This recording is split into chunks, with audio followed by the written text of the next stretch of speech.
Lindo ഷംസാദിന് മറുപടി നൽകാം. ശരി, അദ്ദേഹം പറഞ്ഞത് ഡിസ്ട്രിക്ട് ഡിസാസ്റ്റർ മാനേജ്മെൻറ്റ് അതോറിറ്റിയുടെ ഒരു നിർദ്ദേശം പരിഗണിച്ചില്ല എന്നുള്ളതാണ്. ഡിസ്ട്രിക്ട് ഡിസാസ്റ്റർ മാനേജ്മെൻറ്റ് അതോറിറ്റിയിലെ അംഗം അല്ലെങ്കിൽ ആ കമ്മിറ്റിയിലെ പ്രധാനപ്പെട്ട ആളാണ് EMCയിൽ അംഗം.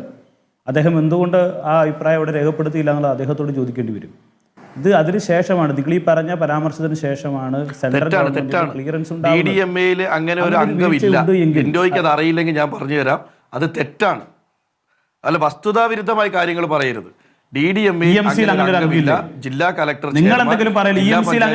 Vice chairman, സോയിലിന്റെ officer.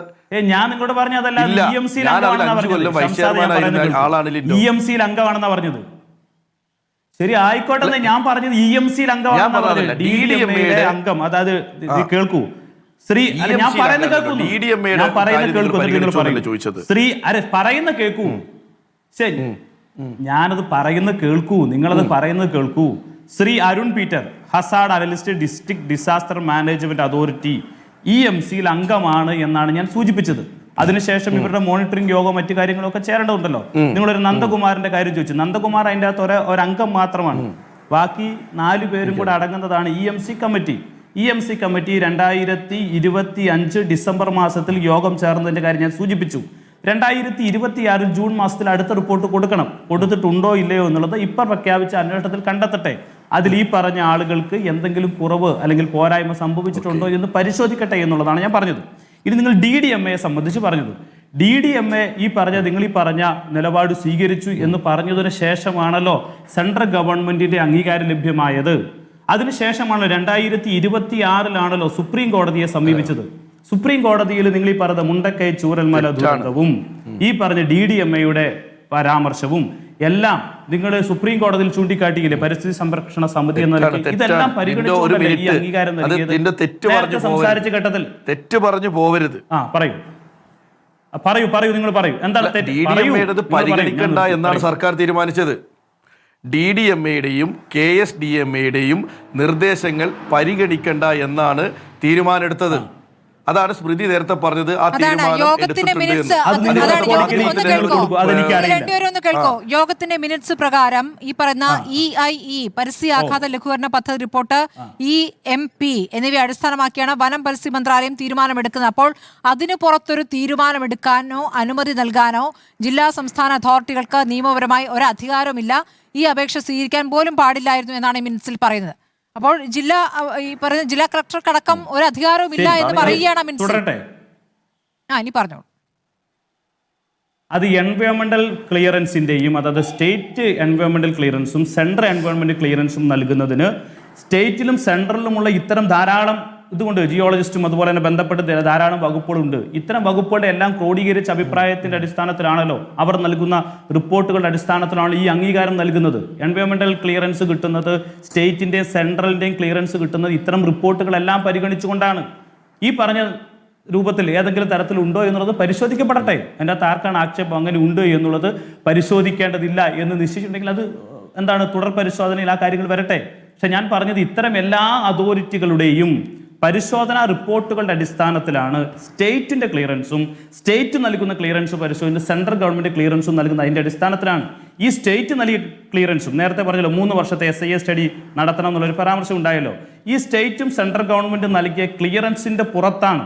അത് ശരിയല്ല എന്ന് പറഞ്ഞുകൊണ്ടായിരുന്നു ഹൈക്കോടതിയും സുപ്രീം കോടതിയെയും വയനാട്ടിൽ നിന്നുള്ള ഒരു സംരക്ഷണ സമിതി എന്ന് പറഞ്ഞൊരു സമിതി പോയി സുപ്രീം കോടതിയിൽ ചോദ്യം ചെയ്യപ്പെട്ടത്.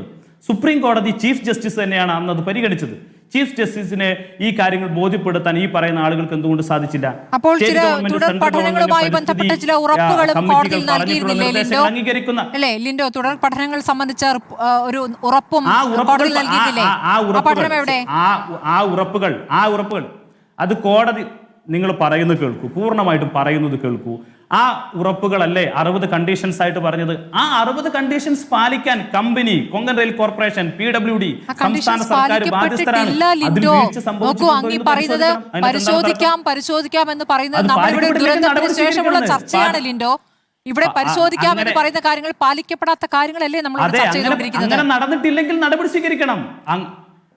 അങ്ങനെ പാലിക്കപ്പെടാത്ത കാര്യം ഏതാണ് നിങ്ങൾ പറഞ്ഞു കാര്യം? എനിക്ക് അറിയാവുന്ന കാര്യത്തിൽ ഞാൻ മറുപടി പറയാം. പക്ഷേ ഞാൻ പാലിക്കപ്പെടാത്ത കാര്യങ്ങളല്ലേ ചർച്ച ചെയ്തത്? അതിന് വീഴ്ച സംഭവിച്ചിട്ടുണ്ടെങ്കിൽ വീഴ്ചകളാണല്ലോ നമ്മൾ ചർച്ച ചെയ്തത്. അല്ല, സുരക്ഷാ ഭിത്തിയിലടക്കം മണ്ണെടുത്തതിലടക്കം മണ്ണെടുത്തതിലടക്കമുള്ള ഞാൻ പറയുന്നത് കേൾക്കൂ. ഒന്നെങ്കിൽ എന്നെ ചർച്ചയ്ക്ക് വിളിക്കും, പറയുന്നത് കേൾക്കൂ.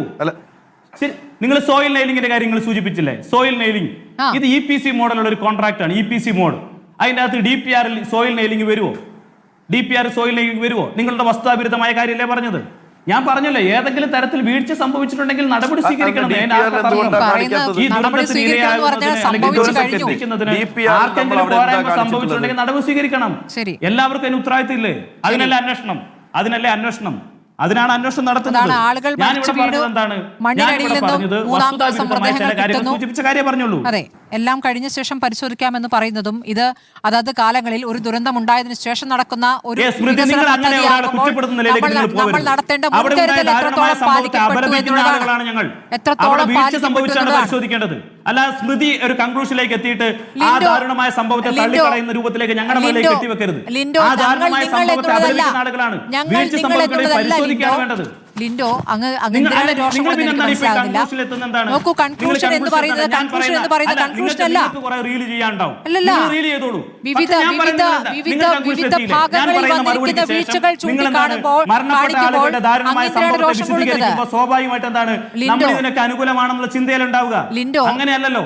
നിങ്ങൾ ചർച്ചയ്ക്ക് വിളിക്കുമ്പോൾ നമ്മളോട് കാണിക്കേണ്ട ഒരു മാന്യത സ്മൃതി നിങ്ങൾ കാണിക്കണം. എന്താ ലിൻഡോ ഈ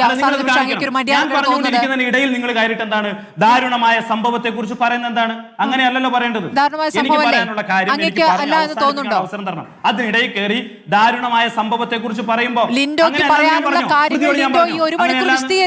ദാരുണമായ സംഭവത്തെ വീഴ്ച സംഭവിച്ചത് അന്വേഷിക്കണമെന്ന് പറയുന്ന ആളെ ഞാൻ. ആയിക്കോട്ടെ, ഞാൻ ചോദിക്കുന്നത് വീഴ്ച സംഭവിച്ച് അന്വേഷിക്കണമെന്ന് പറയുമ്പോൾ ലിൻഡോ പറയുന്ന വാദത്തിൽ ഇതിലൂടെ കമ്മിറ്റികളുടെ കാര്യങ്ങൾ, കമ്മിറ്റിയിലുള്ള ഉദ്യോഗസ്ഥരുടെ കാര്യങ്ങൾ, ഈ പറഞ്ഞ സർക്കാരിന്റെ പ്രതിനിധികളുള്ള കാര്യങ്ങൾ, നടത്തിയ സന്ദർശനത്തിന്റെ കാര്യങ്ങൾ, ഇതൊക്കെ അക്കമിട്ട് പറയുന്നു. ഇതൊക്കെ നടന്നു എന്ന് പറയുമ്പോഴും ഇവിടെ സംഭവിച്ച വീഴ്ചയാണ് ഞാൻ ചൂണ്ടിക്കാണിച്ചത്. ആ വീഴ്ചകളാണ് ഇന്നത്തെ പത്രങ്ങൾ മുഴുവൻ എടുത്തു പറഞ്ഞുകൊണ്ടിരിക്കുന്നത്. ഇവിടെ പറയുന്ന ജിയോളജിക്കൽ സർവേയുടെ റിപ്പോർട്ട് അവഗണിച്ച കാര്യം കൂടിയാണ് ഈ ഞങ്ങൾ നിങ്ങളെന്ന് ഞാൻ പറഞ്ഞില്ലല്ലോ ലിൻഡോ. ലിൻഡോ ഇതിനകത്ത് മുഴുവൻ തലയിലേക്ക് എടുത്തിരുന്നത്. ലിൻഡോ ഞാൻ പറഞ്ഞോ ജിയോളജിക്കൽ സർവേ റിപ്പോർട്ട് ഈ പറയുന്ന 14 ദിവസങ്ങൾക്ക് മുൻപ് നൽകിയ റിപ്പോർട്ട് പോലും ഈ നിർമ്മാണം നടത്തുന്നവർ പരിശോധിച്ചിട്ടില്ല, അതിന്മേൽ നടപടി എടുത്തിട്ടില്ല എന്നുള്ള കാര്യമാണ്. അവിടെ മണ്ണെടുത്തതിലടക്കമുള്ള പിഴവുകൾ നമ്മൾ കാണുകയാണല്ലോ. അങ്ങേക്ക് പറയുന്ന പിഴവുകളാണ്. അത് ഇനി തിരുത്തുമെന്ന് പറയുന്നതിൽ എന്താണ് ഇനി കാര്യമെന്നാണ് ഞാൻ ചോദിച്ചത്. ഇനി തിരുത്തിയിട്ട് എന്താണ് കാര്യം? നടക്കാനുള്ള നടന്നു കഴിഞ്ഞു എന്നുള്ളതാണ്. ശരി, നമ്മുടെ സമയം കഴിഞ്ഞുകൊണ്ട് അടുത്ത